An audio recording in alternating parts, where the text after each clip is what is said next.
Ukraine's military is pushing ahead with a fast-moving counteroffensive against Russian occupiers and has retaken territory in both the country's northeast and south.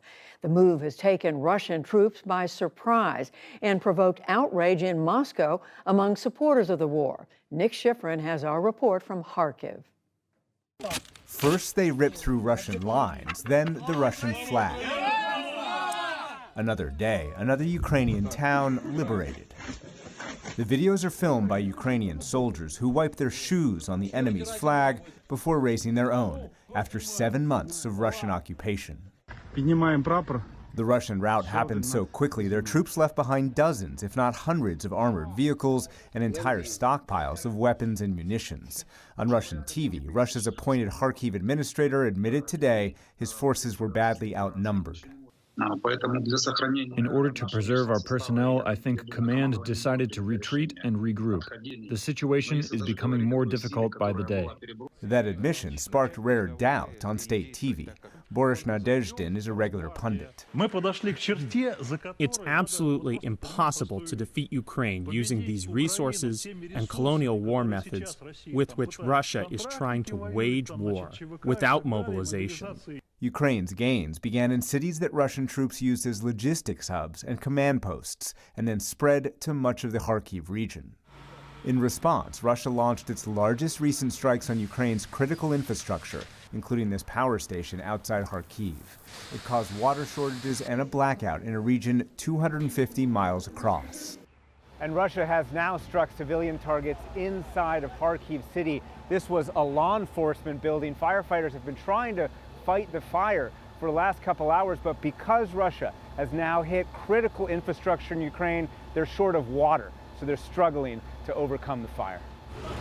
14 fire brigades battled a fire that killed one person inside. It spread rapidly through a building that firefighters said was full of wood.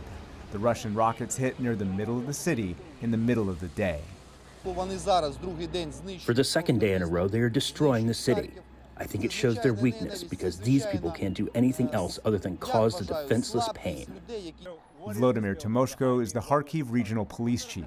He called today's attack with a multiple launch rocket system indiscriminate terrorism. Because of this, quote, second greatest army of the world can only destroy the civilian population, it shows their lack of capabilities and that they're savages, they're barbarians, and the whole world sees that. In total, Russia struck the city and its outskirts at least a half-dozen times. This one landed across the street from 78-year-old Lydia Vasilnivna's home. She has a message for Putin. I've lived a long life, but I never thought this bastard would come to our native land. Why are they destroying children and people? He's a bastard. Ukraine tries to harness that anger and its recent success to increase Western support. One of the officials asking for that support is Ihor Zhovkva, President Zelensky's deputy chief of staff in charge of foreign relations. I spoke to him this weekend at the Yalta European Strategy Conference. Welcome to the NewsHour. Thank you. Thank you for having me.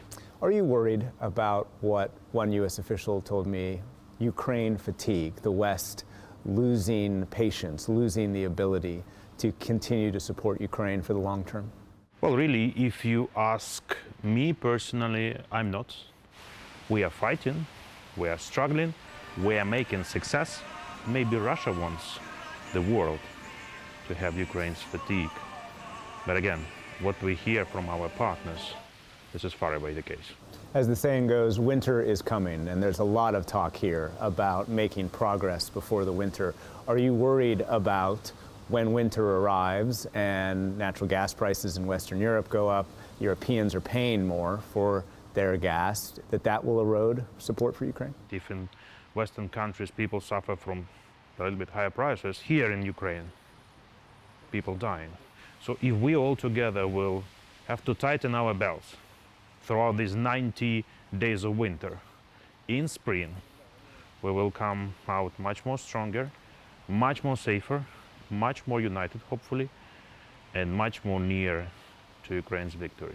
How important is it, do you think, that the counteroffensive succeed or have a level of success in the next few weeks or months before the winter time starts in order for that political support for Ukraine to continue? Definitely time matters for us. It's in interest of Russia to prolong the war, to drag on with the war.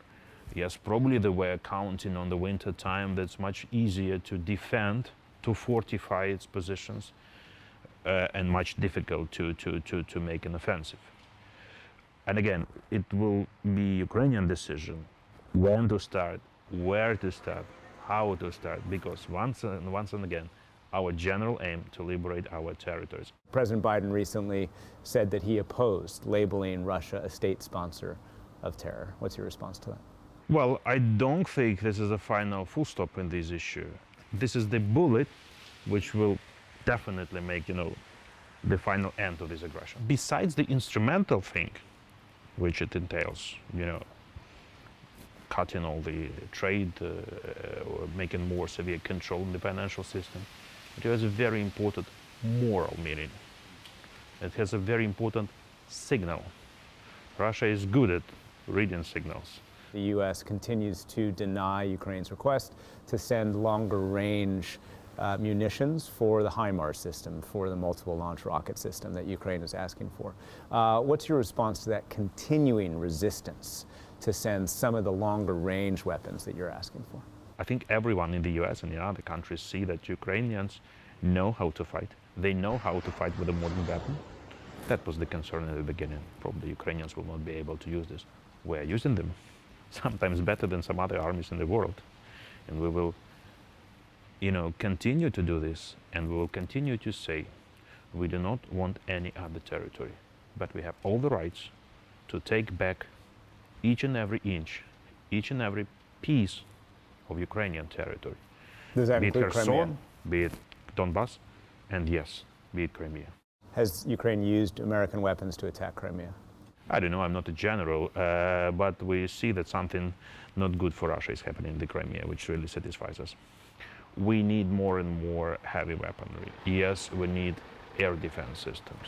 Yes, we need ammunition. Yes, we need armored vehicles and tanks.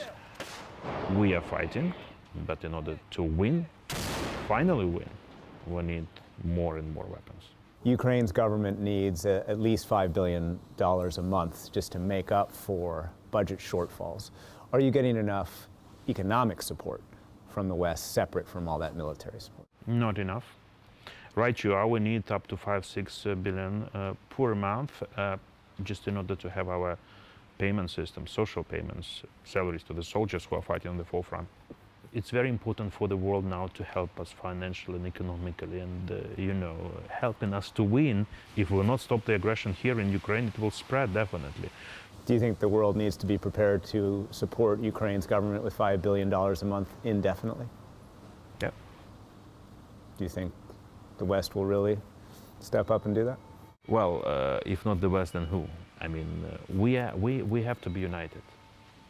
And it's in everyone's interest for Ukraine to win and to be successful later on. Igor Zhovko, thank you very much. Thank you.